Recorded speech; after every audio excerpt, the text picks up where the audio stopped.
सगुणा अगं काय करतेस हे? अगं केव्हा सांडले ते गहू आणि अजून तू डब्यातच भरतेस? वा बाई बाई बाई बाई कसल्या तंद्रीत असते ना एक त्या परमेश्वराला काय ते ठाऊक हो. मला तर वाटतं या जगातच नसते मुळी ही. अगो अशाने कसा व्हायचा संसार तुमचा? उजेडच आहे हो सगळा. मी तर म्हणते रावजी दुसरे लग्न कर बरे तू.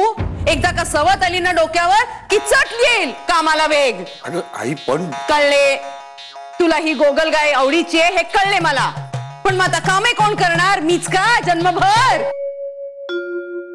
सुभद्रा वहिनी व्रतबंधनाचा मुहूर्त काढलाय. अगो बाई हो का? कधीचा आहे? उद्याचाच मुहूर्त आहे. उत्तम मुहूर्त आहे. हे बरीच चांगले झाले हो. अगो बाई पण अहो बाळम भटजी उद्याचा मुहूर्त म्हणजे आता तयारीला लागायला नको का? शकुनाचे गवले करायला हवेत. अगो मातृभोजनाचे लाडू करायला हवेत. बाई बाई बाई बाई बाई आता उशीरच झाला हो. तयारी करायला पाहिजे सगळ्याची. सुभद्रा वहिनी काही चिंता करू नये. अहो आचार्यांना बोलाविले आहे आणि भाऊसाहेबांनी सगळी व्यवस्था करावयास सांगितली आहे. आपण काळजी करू नका. सगळे काही यथास्थित होईल. हो ना भाऊसाहेब खरंच सगळं व्यवस्थित करतात हो. जाणे हो त्यांना. नाही बाळम भटजी मी काय म्हणत होते की हे म्हणजे हे एकदा मुंजीचं प्रकरण निपटलं ना की जरा भाऊसाहेबांना सांगून आमच्यासाठी पैशाची व्यवस्था करा.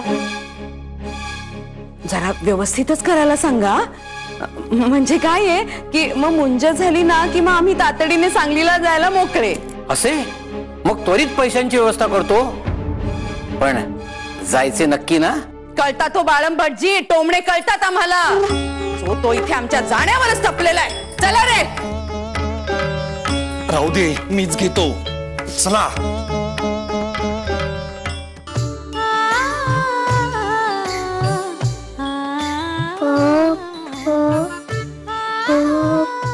आठवलं.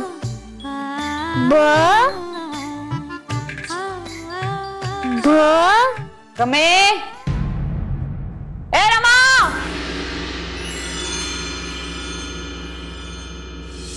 तुला ती अळूची पाने आणायला सांगितली होती विहिरीजवळून. आणलीस? आणलीस का आणलीस?